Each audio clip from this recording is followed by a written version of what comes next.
Hello everyone. Today I will recap Maraa 2018. Sit back and enjoy. At the start of the film, we see a girl named Sophie sleeping in her room, but we can hear a loud noise when she comes out. She notices her mother, Helena, screaming in her room, and just as Sophie is about to open the door, her mother comes out and tells her to close her eyes. But Sophie sees her father dead on the bed. Next, we see Kate Fuller, who is a criminal psychologist. When she goes jogging in the morning, she gets a call, and then we see her coming to Helena's house. Here, she meets Detective McCarthy, who informs her that Helena has murdered her husband and that they only need to assess her mental state. He then shows her Matthew's dead body, which is in terrible condition. Kate begins photographing some papers lying around, among which she discovers Takahashi written on a torn piece of paper. She then attempts to converse with Helena, but she remains silent. Then she goes to Sophie's room, where her grandfather informs her that Sophie is under the bed and that they must apprehend a drug addict named Dobby. But Kate tells him to leave, and then she tries to talk to Sophie. Sophie says that her grandfather has said that if she tells her anything, he will take her away from her mother. But when Kate promises her that she won't, Sophie tells her that she hears scary noises, and when she goes to see what is happening, she sees Maraa there. Now Kate comes back to Helena and asks her about Maraa, but she screams very badly hearing her name. Following that, we see them at the police station, where Helena informs Kate that Matthew is barely sleeping and appears to be losing his mind. Then one day, he broke down and admitted to cheating on her with a student. He begged her to forgive him when she asked for a divorce, but she couldn't. Kate then asked her what had happened the night before. Helena claims that she awoke completely paralyzed and that there was something evil in the room. She heard horrible sounds and then saw a sleep demon called Maraa. She climbed up onto Matthew's chest and murdered him, and she swears on her daughter's life that she did not murder her husband. That night, Kate is very upset, and she recommends Helena be committed. Just then, she hears someone moaning, and a glass of wine capped on her table shatters. Helena is admitted to a mental hospital the next day, where she meets her daughter Sophie. She is still talking to her when the warden arrives and begins taking her away, and the two of them are separated. Kate is devastated because she promised Sophie that she would not separate her from her mother. That night, she has sleep paralysis and sees a figure walking through her apartment, but she abruptly awakens, and her body resumes normal function. She is terrified by this incident, and when she turns Sophie's drawing paper, she discovers the drawing whose torn section she discovered in Matthew's room. Takahashi knows more is written on it, and she also finds his address on it. She goes to see him the next day, but instead, she discovers his decayed corpse, murdered in the same manner as Matthew. She contacts the police, and McCarthy informs her that Takahashi is not a registered US citizen, and since this man was murdered a week ago, Helena may have been responsible. Kate informs him that they need to question Davy, but McCarthy tells her that he is a detective, so she should let him do his job. Kate then pays Helena a visit and inquires about Takahashi and Dobby. Helena tells her that Matthew has always had trouble sleeping, and she wanted to help him, so she joined a support group run by Dr. Ellis. She ran into them there, and seeing other people in pain was extremely beneficial to Matthew. That night, however, he awoke paralyzed with a red mark on his eye. Kate promises her that they will find Matthew's killer, to which Helena gets angry and says that he is killed by a sleep demon. She then shows her that she has also marked her and is coming for her, and she'll die if she doesn't get her out of there soon. Kate then joins Dr. Ali's sleep paralysis support group, where each person tells him that when they wake up paralyzed after sleeping, they see a devil on their chest or in their room. Then a man named Saul tells them that she is watching them from this room. When he is awake and can move, he can see her everywhere. Dobby tells him that her name is Maraa and tells him not to go to sleep. W gets angry and tells Saul that he will die if he sleeps tonight. Then he takes off his glasses and tells Ellie he is cursed. He tells Saul that if he sees her while awake, it means he is in the last stage and tells him to do whatever it takes to stay awake. Then he says that Maraa is real and that she will kill all of them, including Saul, tonight. The next day, Kate tells McCarthy that she thinks Dobby is the murderer. He tells her not to follow this lead on her own, or it will be her last murder case. When she gets home at night, Helena's voicemail tells her that Maraa is getting closer and that she needs to see Sophie to say goodbye. On the other hand, Saul is seen praying in front of a church. Then he pours gasoline on himself and sets himself on fire to kill himself. Kate wakes up from sleep paralysis and sees the same person again under the dining room table. Kate gets up to check on that side, but her phone rings at that moment. McCarthy tells her that Saul killed himself, and then he asks her about Dougie. Next, they go to the police station to find out about Dougie. McCarthy asks him if he killed Takahashi, Matthew, and Saul. He tells McCarthy, no comment.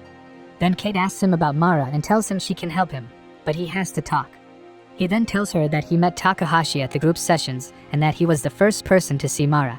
but she also came to him. That night, they started looking into what was going on and found out that Maraa had been killing people since the beginning of time.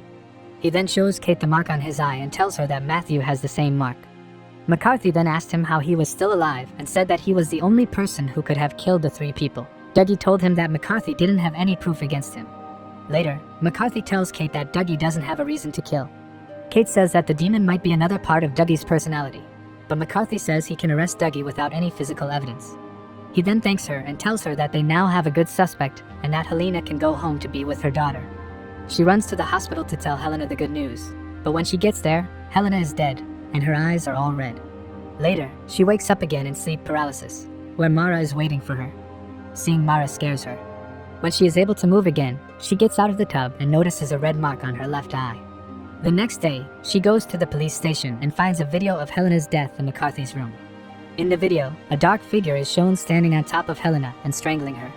She then goes to see Dougie, who has a completely red left eye. He tells her that he is doing research on Maraa and that many people all over the world have seen her. In Japan, they call her a Kanoshibari.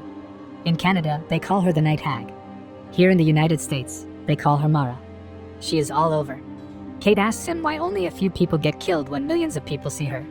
He says he hasn't figured it out yet, but there is some kind of pattern. She asks him how he's still alive, but just then, a loud alarm goes off. He turns off the alarm and tells her that he only sleeps for 20 minutes at a time because Maraa only comes when you are sleeping deeply. She asks him how long it's been since he had a good night's sleep, but he can't remember. Kate tells him that he doesn't get enough sleep, and that's why this is happening. He gets angry and tells her that she's been marked and that they have to figure out what they all have in common, or they will all die. Kate is scared by everything, so she runs away and goes straight to Dr. Ali's. He says there is nothing supernatural about the video when she shows it to him. Then, she tells him about the mark and shows him the mark on her eye. He says it's just a broken blood vessel. He shows her a sleep lab and tells her that the patient should feel comfortable there so that the results are more accurate. He then takes her to the control room on the other side. She asks him what it has to do with Helena's death, and he tells her that sleep paralysis demons can appear based on a person's culture, and she sees Maraa because Helena told her about her sleep demon. Later that night, Dougie's generator stops working, which also stops his alarm clock. Sophie's voice is what wakes Kate up. She gets out of bed and goes to the window to see what's going on outside. When she looks out, she sees Sophie standing there. Then Helena starts to haunt her, and she moves on to the 3rd stage. She then looks over and sees Maraa standing next to her bed. She climbs over Maraa and puts her hands around her neck. The next day, Dougie calls Kate and tells her that he is on stage 4 and afraid to fall asleep. Kate steps in and tries to calm him down when he tries to cut off his eyelids. She then calls Dr. Ellis and tells him she needs his help. She takes him to Dr. Ellis's clinic, where he is kept in a special room and given medicine to put him to sleep. But before he goes to sleep, he tells her that he killed some innocent people by accident while he was in the war. After he goes to sleep, Kate falls asleep in the same room while sitting on a chair, and they start watching Dougie. Now, when nothing happens for a while, Carly goes outside to smoke, and Maraa comes to the lab when Ollie isn't watching the monitor. Kate can see her, but she can't do anything because she's paralyzed. In the mirror in front of her, she can see that Maraa is sitting on Dougie and beating him. Elise's attention is then drawn to the monitor by its beeps, where he sees the dog suffocating. Dougie is almost there, but Maraa breaks his neck and kills him before he gets there. Now, Azalez is checking on Dougie. Before Dr. Ellis wakes her up, Maraa makes Kate's left eye turn completely red. When the police show up, Dr. Ellis is also shocked and doesn't know what's going on. McCarthy doesn't find out that Sophie also has Maraa until she gets a phone call. When Kate gets to the hospital, Sophie's grandfather tells her that she had a seizure last night and is now seeing things. Sophie tells her that she is behind her, but Kate can't see anything. She tells her grandpa that if he lets her sleep, she will die, but he tells her to leave. Kate goes back to Dougie's shack to try to stop Maraa. She makes a graph of all the victims to try to figure out how they are all connected. After she finds Dougie's war memorabilia, she starts to put the pieces together. Dougie killed an innocent person in the war. Saul killed his mother. Matthew had an affair. Then she realizes that she can't help Takahashi because she doesn't know anything about him. She calls McCarthy and asks about Takahashi. He tells her that Takahashi was a chef at a primary school and fed 38 kids contaminated fish, which killed them.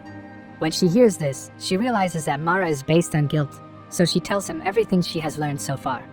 He asks about Sophie, and she tells him that Sophie thinks she is to blame for Helena being locked up. She then tries to get to the hospital to save Sophie, but she starts falling asleep and having hallucinations while driving. She has an accident because of this, She finds a way to get on a ferry that will take her to the hospital, but then she falls asleep. When she wakes up, she is in the 4th stage and starts to see Maraa. She wakes up and makes it to the hospital, where she sees Maraa following her. She finds Sophie sleeping and can't move, so she tries to wake her up and keep Maraa from killing her. She tells Sophie to blame her for Helena's death and says that she is innocent. Then Maraa suddenly disappears. Kate sees that Sophie's eyes are no longer red, and Sophie tells her that she never thought she was to blame for her mother's death. After deeming her safe, Kate falls asleep. Then, after a while, McCarthy wakes her up and tells her he will drop her off at home. But before she leaves, she runs into Sophie, who tells her she's okay. Mom can't though. Helena then comes up to her and says that she is to blame for her death. McCarthy and Grandpa then point to her body on the chair, and she wakes up from her sleep paralysis to see Maraa slowly moving toward her. Then she floats up and charges at her. The movie ends here. Thanks for coming to watch. Please click the bell icon and like and subscribe to my channel so you never miss a new video.